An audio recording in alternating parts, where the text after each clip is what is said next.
നമസ്കാരം. Runs and വിക്കറ്റിലേക്ക് എല്ലാവർക്കും സ്വാഗതം. വേൾഡ് ടെസ്റ്റ് ചാമ്പ്യൻഷിപ്പിൻ്റെ 4ാമത്തെ എഡിഷനാണ് ഇപ്പോൾ നടന്നുകൊണ്ടിരിക്കുന്നത്.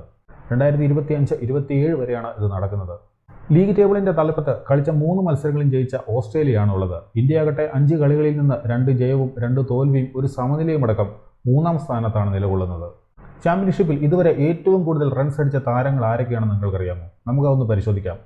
1ാം സ്ഥാനത്തുള്ളത് ഇന്ത്യൻ ക്യാപ്റ്റൻ കൂടിയായ ശുഭ്മാൻ ഗില്ലാണ്. 10 കളികളിൽ നിന്ന് 754 റൺസാണ് ഗില്ല് നേടിയത്.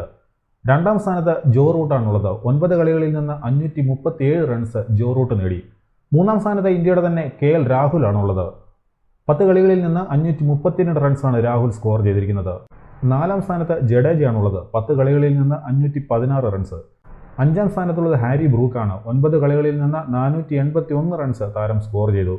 അപ്പോൾ ഇതുവരെ ഏറ്റവും കൂടുതൽ റൺസ് സ്കോർ ചെയ്തവരുടെ പട്ടിക നോക്കുകയാണെങ്കിൽ 3 ഇന്ത്യൻ താരങ്ങൾ പട്ടികയിലുണ്ട്.